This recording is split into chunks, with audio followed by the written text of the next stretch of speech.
There's the pass to Leitner. Puts it up. Yes!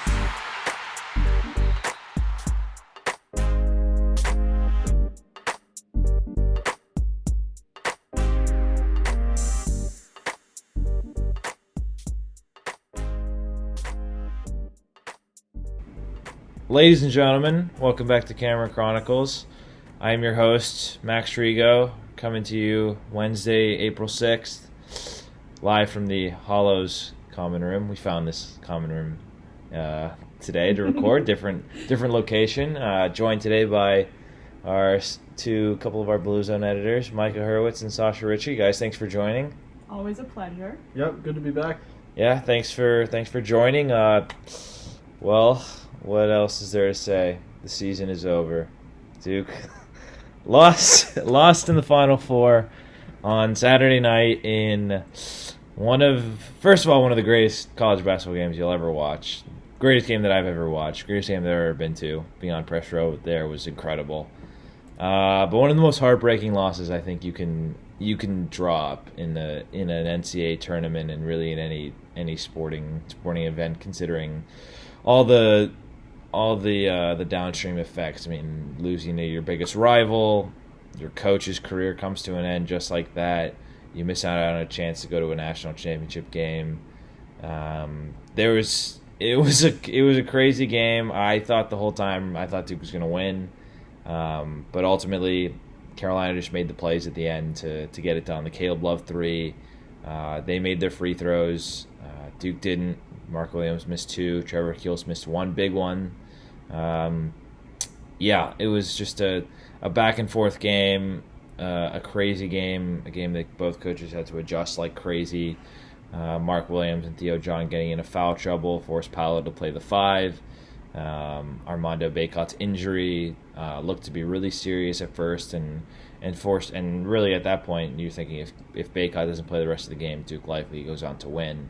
Mm-hmm. But ultimately Duke loses by 4, sees its season come to an end at 32-7, just short of a Final Four, just short of a national championship game. Excuse me, but making the program's 13th Final Four. Micah, what's the takeaway from the loss on Saturday? I think you kind of summed it up. Definitely hard to go out of a tournament run like that. To your biggest rival, first time playing them in the tournament. Again, on Tobacco Road now, it's owned by UNC after a game like that, where they can claim that dominance over Duke in the tournament. Like that's just huge, and that will be lingering for Duke for a while. And in terms of how the game played out, it was definitely one of the better played basketball games I've watched. There were a lot of guys that stepped up in ways that I was blown away by, especially Trevor Keels off the bench scoring 19, and guys for Carolina. Caleb Love had one heck of a game. Manek was dominant as ever against the Blue Devils, and it was again just a lot of good plays that in the end just didn't go Duke's way. Sasha? Yeah, I disagree that this is the narrative that this is the end of the rivalry. I never said that, but both teams kind of put on a heck of a show in my opinion, and that from my view strengthens the rivalry going forward. You just know these are two killer programs that will always be neck and neck. Saturday's game was, truly a coin flip. Really came down to those final few seconds. Wendell and Caleb Love swapping threes. One thing, an interesting factoid, kind of off the court, Duke NC on Saturday was the second most watched college basketball game of the cable TV era, which is pretty huge. And it actually, I believe it's the first Final Four game to beat the final in viewership. And in attendance. Saturday was more highly attended. Monday's game was just under 70,000. Saturday was overall attendance was in the 70,000 range. Mm-hmm. So And Interesting that just point. goes to show like the hype these two teams can bring, and how many people just care about watching Duke and UNC duke it out. Yeah, I mean, to your point, Micah, I think right now, I think Carolina has the upper hand. It's that simple. They won the last day of the regular season in Cameron. They won in the Final Four. They were just spoiling Duke's party all year long. Yeah. At least they were trying to. Maybe not that home game in Chapel Hill, but yeah, no, it was. It's crazy to look back on this season and really see how it ended. It almost felt like the season was over when they lost to Carolina and Cameron. But then, like, I never understood that because people were acting like it was done, and there was still an ACC tournament, an NCAA tournament to move forward with. And I really didn't. I wasn't sure how far this team could go going into the tournament. They were really impressive. The Michigan State, Texas Tech wins were awesome. Like, really gritty, really showing how much fight this team had. Jeremy Roach was huge. Paolo was huge. Everyone, Mark Williams, everyone just contributed. That Trevor Keels 3 against Michigan State comes to mind even as well. But just to see it end like that, I thought when Caleb Love hit the 3, I still thought Duke was going to win somehow. This team has been making it happen throughout the tournament. When Roach got down there really quickly, laid it in, it was a 2-point game. I said, okay, there's still 1-1 situation at the other end. Duke has made a living out of just making things happen in the NCAA tournament. And, ultimately, I think if it was a 4-point game with maybe 3 minutes to go, maybe Duke pulls it out. With 30 seconds, that's too tough of an ask, ultimately. Especially with Carolina shooting their free throws fairly well down the stretch. For the game, they were only 17 of 24. Duke was 12 of 20. So it's not like either team was like great from the line.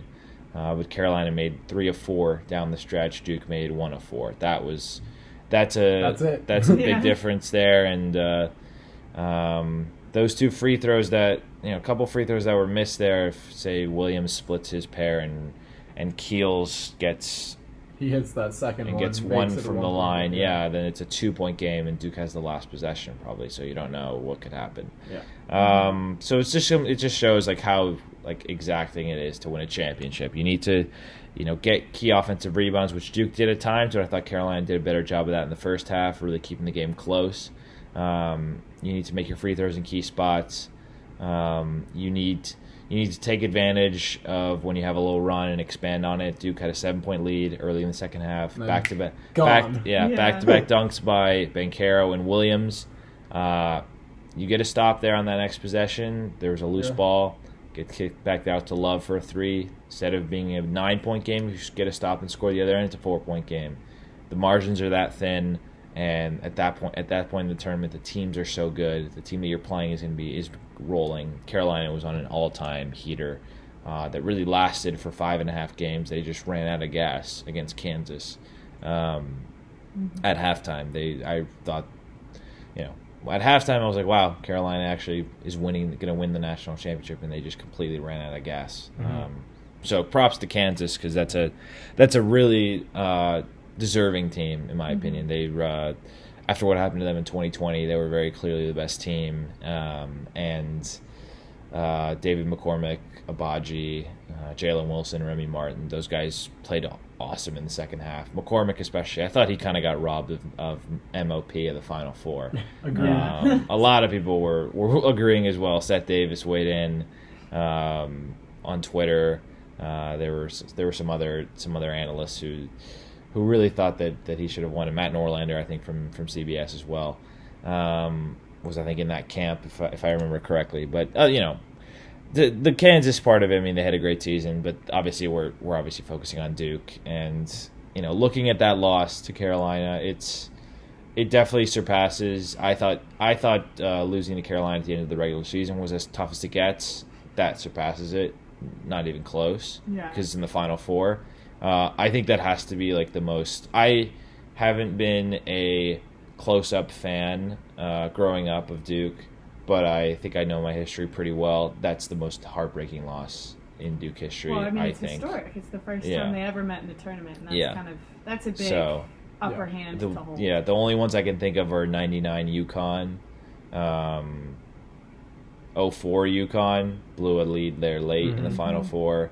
I mean, UNLV in 90, that's a heartbreaker because it's just like you're overrun basically by just a more talented and rolling team. But you lose in the final, it's always heartbreaking. 86 to Louisville. That team always convinced that they were going to win the title, lose by 3 after they beat Kansas a couple nights before. When Kansas was the number 2 team in the country. So, like, those losses are all really tough, and those are all in the Krzyzewski era. And they've put themselves in position to win 5 championships and maybe pick off even more if the chips rolled their way. But this one is going to hurt. Like, there's no slicing it. Like, this one will hurt fans. More importantly, the program, like, it's going to hurt the player. Like, it's going to gnaw at the players. That seeing Paolo, Wendell, and Trevor in the press conference, that was hard. Like, that was very hard. Seeing those guys, everything they've given, and like, this may not be like the most like neutral part of it, but like seeing what those guys have done for this school, seeing what they've done for this, like, the program. Having gone 13-11 last year, the worst seed in the ACC tournament in program history, I believe. The strides they made, it was really impressive. They were a very fun team to watch, a very connected team, and obviously, you lose, like, one team can win every year, but seeing how it ended, it's always tough for 67 teams that make this tournament, and Duke's was. ESPN had an index of the most heartbreaking losses. Duke's was number 1. That's a thing. Yeah, I knew Duke was going to be. I knew that was going to be number 1, but it was a very tough. It's a very tough loss. It's a tough one to swallow. Any sort of season-ending loss was always going to be tough to swallow because it was K's last season, and add in the fact that it's your arch rival. Just makes it so much it's worse. A cherry on top, and I think at the beginning of the season my thought was, okay, my barometer for a successful season is a Final Four. I still think it's a successful season. We can talk about that in a bit. Losing to Carolina makes it a tough one. I do have to say, though, in respect to the successful season conversation for a team in the one and done era. People have been talking about this a lot, especially with this Duke team coming into the tournament after losing to Carolina at Cameron and then losing to Virginia Tech in the ACC championship in Brooklyn. People were saying, it's a team of freshmen. They're not ready for the big moment. They're not ready for the big stage. We've seen it time and time again. These young Duke teams in particular that, don't go very far in the tournament. In the last couple of years that Duke has, made the tournament, you had the Zion Williamson year. They made the Elite Eight and lost to a more experienced team. The next year, you have the team with Marvin Bagley, Wendell Carter. The year before. The year before. You have a team with Marvin Bagley, Wendell Carter, Gary Trent, a really talented team, but lots of freshmen. They lose to a more experienced Kansas team in the Elite Eight. And the fact that, this Duke team was able to kind of break through. I know, like, if we're comparing to those teams, it's only one game, but, just being able to have that extra championship and, that Final Four kind of next to this year's team, I think is a big accomplishment and a huge achievement for, Paulo, Trevor, AJ, the whole team really for growing throughout the season. Yeah, I mean, I think, the last 3, like, legit chances Duke has had at a title, you can wipe out 2020 because that was a COVID. The tournament didn't happen because of COVID, and I wasn't convinced of how much of a championship contender that team actually was. I think that was probably a 3 seed at best going into the tournament, and they had a good point guard, and they had a really good big guy, and obviously one of the best coaches in the country. But that team, I don't know. I wasn't sure how well it would fit together. Maybe I would have been proven wrong, but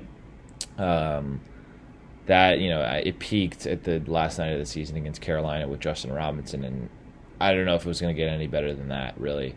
But the last 3 legit chances for Coach K to win a 6th title, 18, 19, 20, 22, that's about as, like, close and heartbreaking as you can get. 1 point loss to Michigan State, the 4-point loss to Kansas overtime, and then the Grayson Allen, canceled due to COVID Grayson Allen that shot rimming out Oh. against Kansas. The season being canceled, having one of the worst seasons in program history, really, and particularly, and not to mention under Coach K last year, 13-11, 9-9 in the ACC. But yeah, it was, and then this year it's just they got really close to scaling the mountain this year and in 19 and 18, and it's hard. It's hard to win championships. Everything is magnified, every little thing. Taking charges in the right spots, making your free throws, getting a big offensive rebound, extending a 6-0 run to a 10-0 run, preventing the other team's 6-0 run from becoming their 10-0 run, which they didn't do. Carolina had a 13-0 run in the second half when it was 41-34. Just the little things add up, and you have a guy like Trevor Keels who had 19 points, his best performance of the tournament. You have a guy like Paolo, who in my opinion had one of his best games of the season, 20, 10, 2 blocks, had to play the 5 because of foul trouble. The things those guys overcame, and Wendell Moore hitting that 3 as well.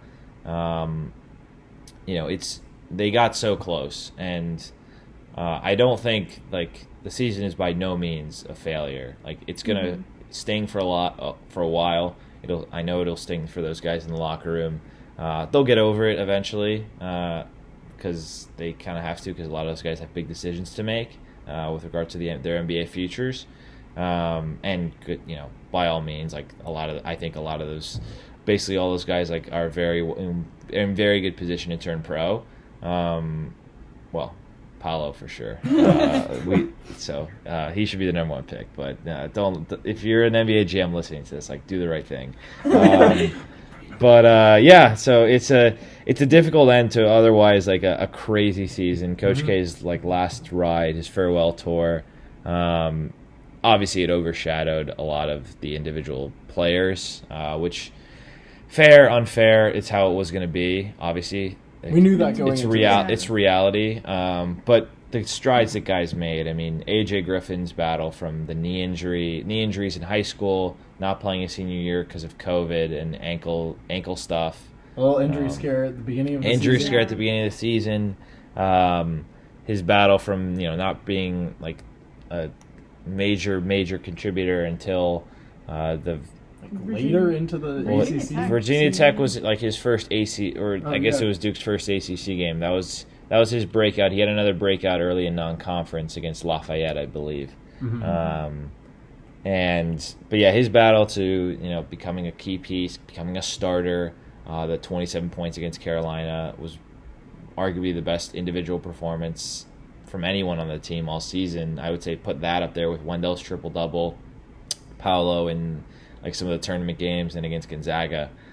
Keels against Kentucky. It's probably those 5 or whatever. And Mark Williams was almost triple-double with blocks. So there were a lot of individual performances this year that really stood out. And the fact that they had 4, 5, 6 guys that could each have wow, he just did that kind of games, I think was even huge. Roach had some games just taking over down the stretch. Yeah, I didn't even mention him. I mean, he saved them against Michigan State, Texas Tech, very steady against Arkansas, got them back in the game in that Florida State loss. Even though they lost when Keels went down, Roach was huge, was very important against Virginia on the road, hit some huge shots there in that win. So seeing the improvements from a lot of the guys from last year, that was a brutal season. Covering that team, I know you guys were writing about that team as well for the Blue Zone, but covering that team was brutal. You could see how miserable it was for every program across college basketball, but Duke had some especially strict COVID policies. They were in the Washington Duke Inn, and Coach K was not enjoying himself. He said how miserable it was not knowing who would be able to practice, who would be able to suit up, if their next opponent would be able to play in the next game. Seeing guys like Henry Coleman and Jamin Brakefield show flashes, but then transfer. Stewart, Matt Hurt leave. They had a great recruiting class coming in, but there was still some uncertainty, and you knew that Coach K wanted to go out and set up Jon Scheyer with another one last run, and they did that. So I don't want that to get lost, and I think there's a lot of instinct to say like this, losing to Carolina is a disaster. It's ultimately a disappointing season. I think it's a successful season. If that team was anybody but Carolina, I think a lot of people around here would be very proud of this team. All season, Carolina's played their just peak best basketball against Duke, except for the first game. Yeah, that's a different Carolina team. I don't think they cut their rotation. Brady Manick finally fit. Caleb Love moved off the ball. RJ Davis became more of a true point guard. Which was really beneficial for them. And Hubert, got his guys to buy in on the defensive end. He did a really, really good job down the stretch of this season. And they were a worthy finalist. They were a worthy runner-up, and they would have been a worthy champion if they had won. They were playing really well, and so would Duke would have been as well. The winner of that game on Saturday was a worthy, both of those teams were worthy of winning that game. Both teams were deserving of winning. Carolina just made some of the plays late to push them over the top. Well, and I think people underestimated Carolina coming into the tournament. Just with some of the early season struggles they had, racking up a lot of losses in the ACC, including some bad ones to Pitt. But by the time the tournament started, that's just and it worked out that way. They were up there with the best teams in the country. They were, at that point, well constructed. The pieces fit. So, I don't think it's shameful to lose to that team, especially to take it that far.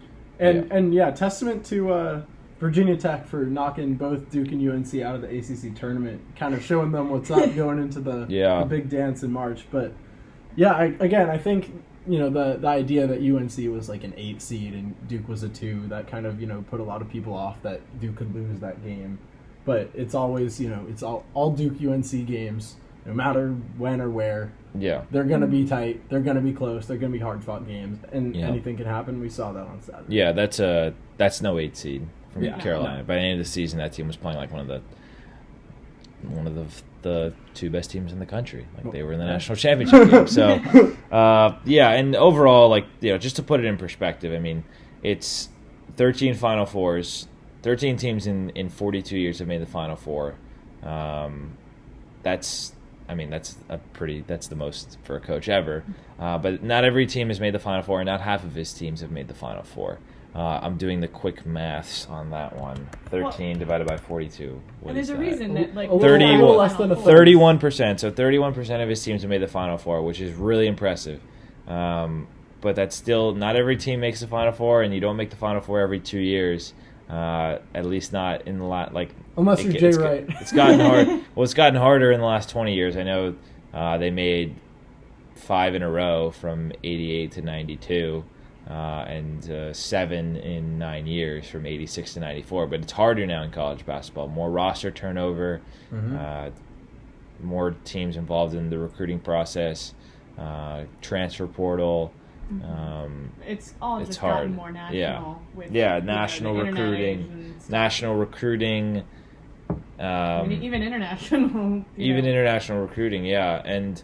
it's to put that in perspective, this is one of those 13 teams that made the Final Four. And whether it's one of Coach K's 13 best teams, I don't know. There have been other teams that didn't make the Final Four that might have technically been maybe better. 1998, that team comes to mind, 2000 maybe. But I think this is one of those teams that was worthy of being, having a banner for a Final Four. Absolutely. Yeah. Worthy of having a banner for the Final Four, and worthy of being the ACC regular season champs, albeit in a down conference. They still were, that's something you earn. Yeah. That's over a 20-game stretch. Well, in a down conference, they had 3 teams in the Elite Eight. I was about to say. That is a good point. How down was really the ACC, so that kind of made the national media eat a lot of crow over the last couple weeks. So, Miami, Duke, and North Carolina making the Elite Eight. Who knows how down the ACC really is? Because I think you got to evaluate it on the tournament at the end of the day. It's a combination of both, of how your conference does in non-conference, November and December. It's a combination of how many teams you send to the tournament, and then you add in how you actually do in the tournament. And the tournament should be it's the most important thing. This is the postseason. We're not out here handing out participation trophies. This is big time. This is like big boy college basketball, and you get 3 teams in the Elite Eight. That's saying something. So, yeah, that's impressive. It's an impressive year for the ACC, and overall, like a very impressive year for Duke. And one thing I wanted to say is, I thought an interesting quote from Paolo on Saturday night was he just talked about how like Duke embraced him as someone, and I just wanted to bring up Paolo because he was Duke's best player, their best pro prospect. In many cases, I thought he'd be improved as a leader throughout the season, as a vocal leader. He had an interesting quote about how Duke embraced him as a kid from Seattle coming across the country, and he was just glad to be able to be a part of this team. Trevor Keele said it was arguably probably the best team he's ever been a part of. They just talked about so much about how this was a connected team. Wendell, the leadership that he brought, he was up there on that podium, and he seemed devastated, especially. But just those guys talking about how connected they were, and how much Coach K invested in them. And you can go on and on about whether the retirement tour was the right thing to do or whatever. I think it sets up the program well with recruiting. And I never had a huge deal with the retirement, announcing it a year in advance. I know, a lot of people will disagree with that, but we've led a program for over 4 decades. Yeah, so a year notice is maybe a good thing. Yeah, that's also true. I just think the transition is going to work out very well. So I agree. That's kind of all we got from this season. I guess we can just talk. I mean, officially now, this is the first podcast we've ever recorded where Mike Krzyzewski is not the head coach of Duke basketball. It feels wild. Duke men's basketball, sorry. It feels wild to say that. 42 years, double my lifetime has he been at Duke. I'm 21 years old. I just turned 21 a couple months ago. As someone who just before I came to Duke just loved college basketball. That's crazy that he's not.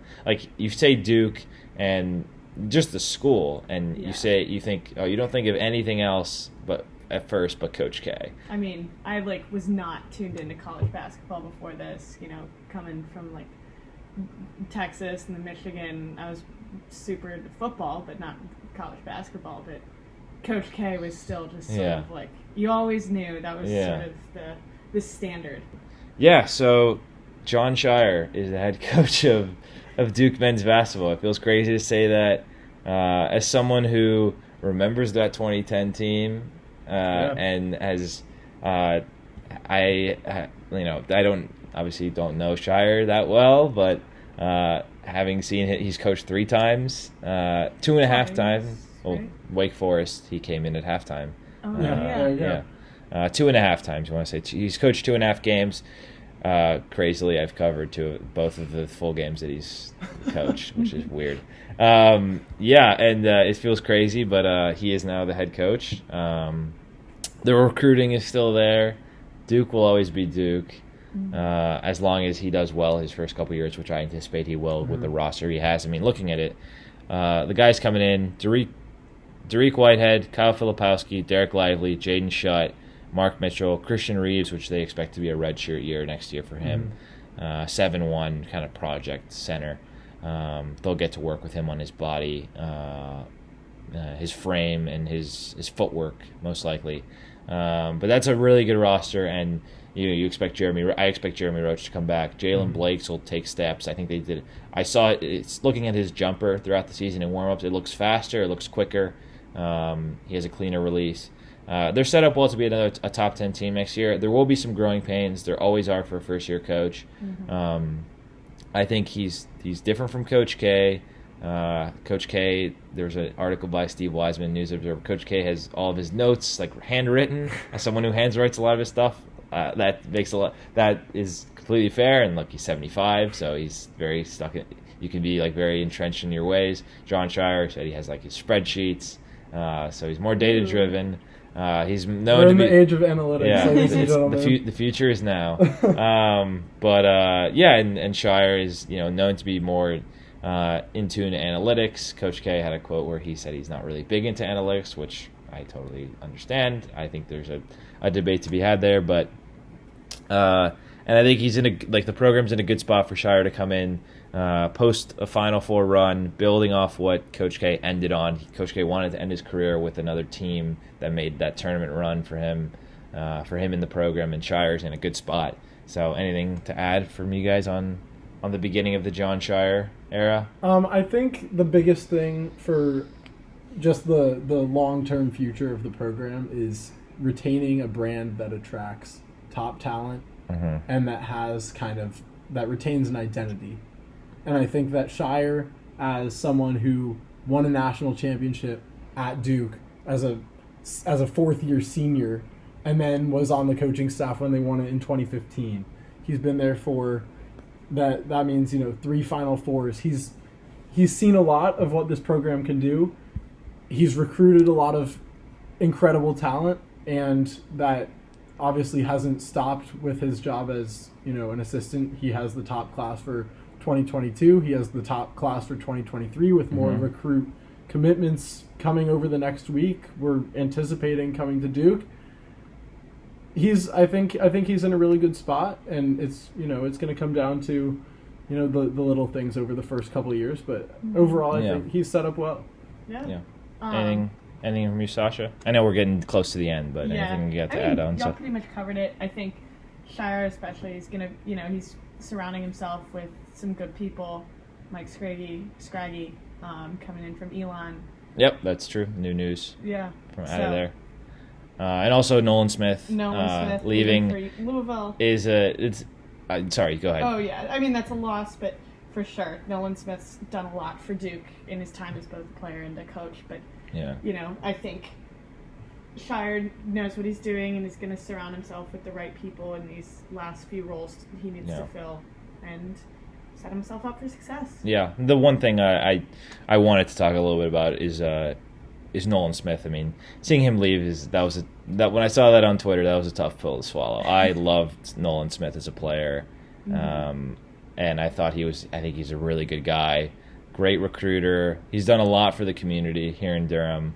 I spoke to him over the summer about a podcast that he does with Mark Isenberg. Very genuine guy, very laid back, but very committed to the community, and a great resource to have on staff the last few years, as director of basketball operations, and now in his first year as an assistant coach. So, I hope he does well at Louisville. I think he'll be a head coach sooner rather than later. I know he's young. I know he's only 34, I believe, but that's how old Scheyer is right now. And Scheyer's the youngest ACC head coach by a decade, basically. I think I'm expecting for Emil Jefferson to be elevated to assistant coach. It's unclear as to whether Mike Schraggy will be an assistant coach, whether that's an on-court role or not. Brandon Marks had an article in The Athletic about that, so we have to keep our tabs open on that. And it remains to be seen whether they bring in another assistant if he is not in an on-court role, whether that's Wojo, whether that's a guy I know, Shane Smith, who used to host this podcast. He was in my shoes a year ago. He advocated for Sheldon Williams to join the staff. That would be an interesting look. He's got some experience, some coaching experience. So he has to finalize those those staff positions. He's got to replace Nolan, replace himself, basically. Seems like he might have one of those in Mike Schraggy. Unclear officially, but and then likely will be Emil Jefferson, but I have no inside information on that. I think Emil has done a very good job though with the big guys and sliding in his role as player development. So anything else? I wanted to end with some superlatives if you guys wanted. Sure, let's go for it. All right, so this one should be easy. Team MVP. You first, Sasha. Ben Carroll. Let's be real. I have to say Ben Carroll. Yeah. He was incredible as top recruits can be, and he cemented his glory. With his tournament run. Yeah, he was awesome in the tournament. Texas Tech, that three he hit was to give them the lead for good. The wink will live on for years and years and years. The Michigan State game, that block he had on Hauser, he also gave them the lead for good in that game with his drives to the rim baseline. Yeah, and then Arkansas, they kept going to him in the second half, and he made some plays. And I thought he was really good playing the 5 for stretches against Carolina. Again, 20, 10, 2 blocks, 2 threes. He was really impressive. He finished the season strong. He improved as the season went on as a passer, as a defender. On-court leadership, too, Yeah, was absolutely. huge by the end of the season. Yeah. So he will soon be declaring for the NBA draft. I'm assuming in the next week or so. Yeah. And so most improved. So who was the most improved player from the start of the season and from last season? So a returner. Both guys could be returners, but from the beginning of this season to the end, and from last season to this season. Micah? I'll say from this season, I think I have to say Jeremy Roach. Yeah. He had a stretch at the beginning of the season where he was really good. He had a 5-game stretch. He had 14, 14, 10. And then he was held scoreless, and then another 10. He was, looking like he was that consistent, point guard. And then, AJ Griffin kind of took off and knocked him out of the starting lineup for a little bit. He came back and was very strong late in conference play. In the ACC tournament, he was really good. In the NCAA tournament, he was really good. Yeah. Got to give it to Roach. Yeah. Sasha? Roach? Roach, I would assume, or Roach, yeah. You could also make a very strong argument for AJ. I was just Coming back from injury, working his way into the starting rotation. Yeah. And really being huge, or just in some of the biggest games they've played. Yeah. The UNC away game, and Arkansas led them in scoring with 18. Very quietly too. You kind of. Yeah, that absolutely. Came out of nowhere, sort of in the second half. And so AJ was one of those guys you could kind of look to be the guy if you needed someone. Yeah. And at the start of the season, you probably didn't expect that. Yeah. Really, so. He made huge strides. He still wasn't a great defender by the end of the year, but he improved. Mm-hmm. I thought he improved definitely slightly. Yeah, I agree. He improved as a ball handler, being able to get to his spots off the dribble. He showed that against Arkansas. Mm-hmm. And he was like a very quiet, like not the most outspoken player on the team. I think Mark Williams was probably maybe the funniest guy on the team. But AJ was very, very unassuming. But he started the Bible study on the team. That's notable. And had one of the highest single season 3-point marks. Yeah, in Duke, almost 45%. in Duke history, Yeah. especially by freshmen. Yeah, absolutely. So When he's also only 18. Yeah. He's kind of the baby of the team. Yeah. So stepping up like that. Yeah. What was the best win of the year? For me, I want to say the Gonzaga game was crazy. That was an incredible win. Carolina on the road. Of the regular season, Carolina on the road. Going into that house and just dominating from start to finish. Next question for me. I mean, you said it earlier that Carolina team was different than what we saw. Yeah. Duke take on Saturday, but I will have to agree with you on Gonzaga. It was the 5 versus 1. Any game involving a 1 seed is going to have a lot of eyes on it, or a number 1 team in the country. And the fact that Duke played a extremely complete game. Even with Paulo on the bench for much of the second half, it was a really impressive team effort, one that I wasn't necessarily expecting to see from a team of freshmen that early on in the season. So that's what I got. Yeah, I mean, those are all phenomenal games, and I think objectively are probably the best wins. I will play little devil's advocate for the Clemson home game, only escaping by 2. Really? Yeah, All right. Okay. I was at that game. It was a tight win. Okay, continue. I was shocked when you said that. I think that was, one of the first times you saw that team really win in adversity. That's that fair. was a game they That's didn't expect to be close. Yeah. But Clemson came out on fire. PJ Hall, played lights out that game. Mm-hmm. Probably his best career game ever.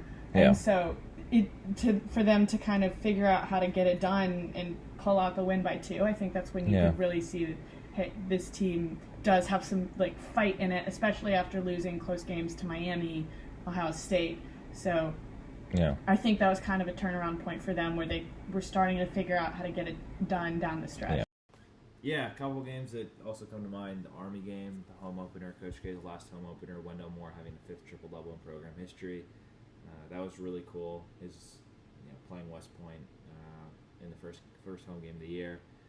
It was a huge deal, in my opinion.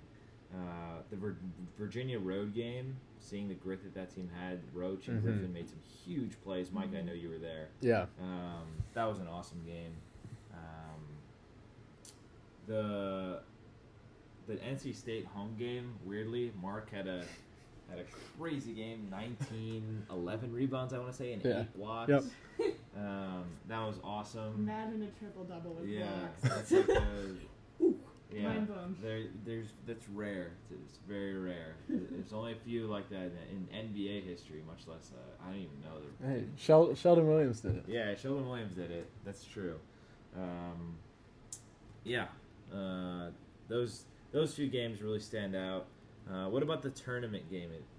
Of the 4, I mean, you could count Saturday. That was that's the best college basketball game like I've ever seen. That was. It just happened to end up with Duke on the wrong side of it for Duke fans. But what was the game? If you wanted to go with the 4 wins, probably wouldn't go for Cal State. That wasn't the most that was not the most entertaining game. But what was the best tournament game for Duke? Texas Tech. Oh my God, that was, kind of just Texas Tech played so tight. Really, Duke couldn't figure them out in the first half and was really struggling. And then they come out in the second, and the thing that made that game so great was like Duke. It never really seemed to take over. You could just tell something had clicked, and they were chugging along, and they were gonna get it. And in those last few minutes, they did. Yeah. And that was, I think the second half against Texas Tech was probably the best half the teams played. And they made their last 8 shots. Yeah, that's the best the teams played all year. I was going to go with that one. The way Roach, those two shots that Roach made late, the 3 by Paolo, their ability to make their free throws down the stretch, Krzyzewski going to the 2-3 at a key time.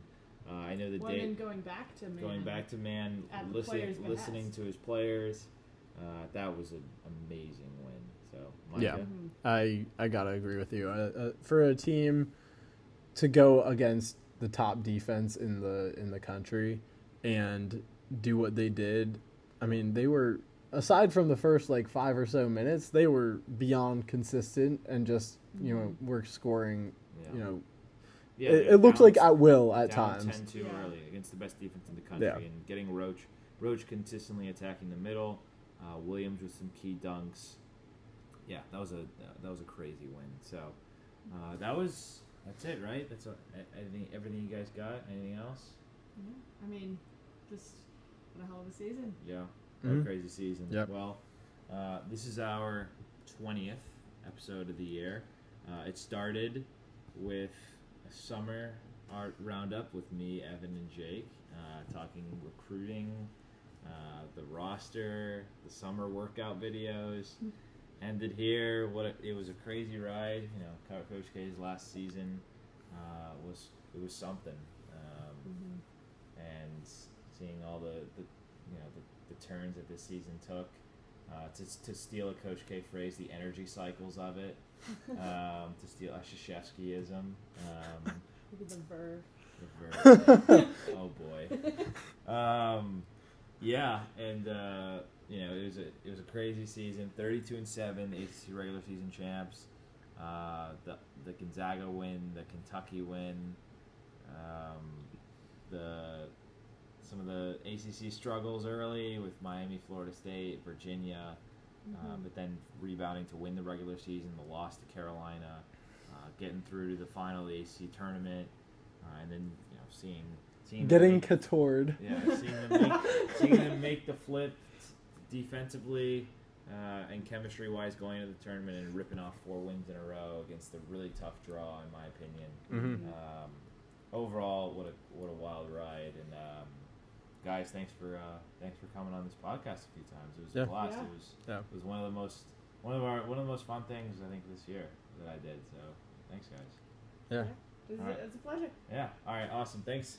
Well, that concludes, I guess, this season, if you want to call it that, season 5. We'll be back sooner rather than later. Back. We'll see. I might be taking a little sabbatical from the podcast. Need to talk with my family and my agent.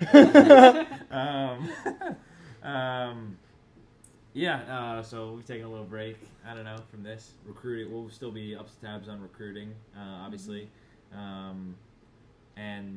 So thanks everyone for tuning in. Make sure to tune into our check our website, DukeChronicle.com, and at Duke Basketball on Twitter. All the coverage for off-season recruiting, NBA draft, player reviews coming out. Thanks everyone for tuning in.